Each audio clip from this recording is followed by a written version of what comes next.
The spiritual theme of the month is balance. And this morning we're exploring, the adults and the children, how to balance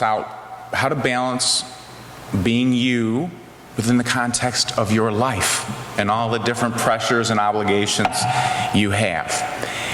We are fortunate to have a superb author in our membership, Lori Tharps, who I am drawing upon her novel Substitute Me this morning for my sermon. And Lori is gracious enough to be here and give a short reading from the book. Lori's a member of the church with Manuel and their beautiful children. She is a professor of journalism at Temple University, and she has written numerous books, short stories, and articles. Among them include Kinky Gazpacho and Hair Story. This is a great novel. We are going to have a reading of it sometime in November. The date will be announced. But folks can buy at the local bookstore, Blue Marble, or on Amazon if you're interested after today. And then Lori will be having a longer reading, and we'll have some conversation about the book and a book signing in November. So welcome, Lori, and thank you so much for being here. Oh, okay, sorry. Good morning, everybody.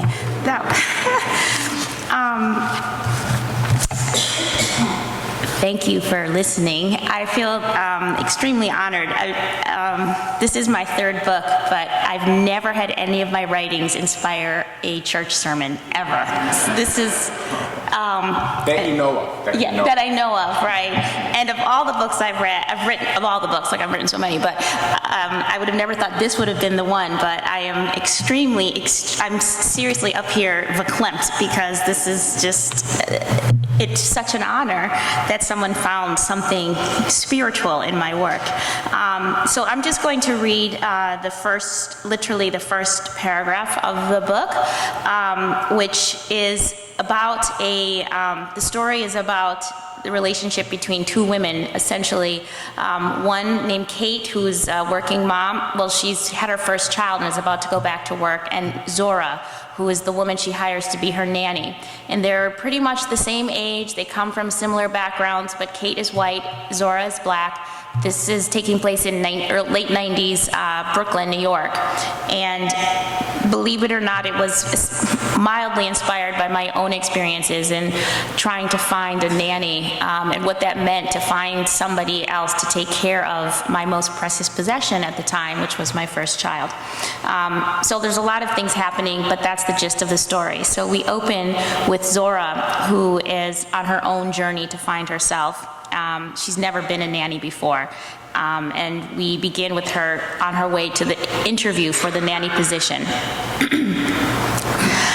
On paper, Zora Anderson was a statistic. A cliche, really. Single, age 30, African-American, college dropout, failure. But in real life, Zora Anderson had a lot to offer. I am a good person, she would often remind herself. It was a mantra she used to lift her spirits when she contemplated all of the things she'd meant to do with her life and thus far hadn't gotten around to. It was what she remembered as she walked down a quiet, tree-lined street on a warm, sunny day in Park Slope, Brooklyn, and tried to prepare herself for what she was about to do. I am a good person, I am a good person, I am a good person. The phrase repeated and replayed like a network news ticker across her brain, giving her the courage to go through with her plan. If her parents knew what she was about to do, they would completely disown her, probably change the locks on the doors, and spit on all of her photographs.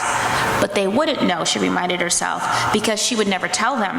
By the time they stopped being angry, she'd have moved on, and this job would be over. Zora had to believe that.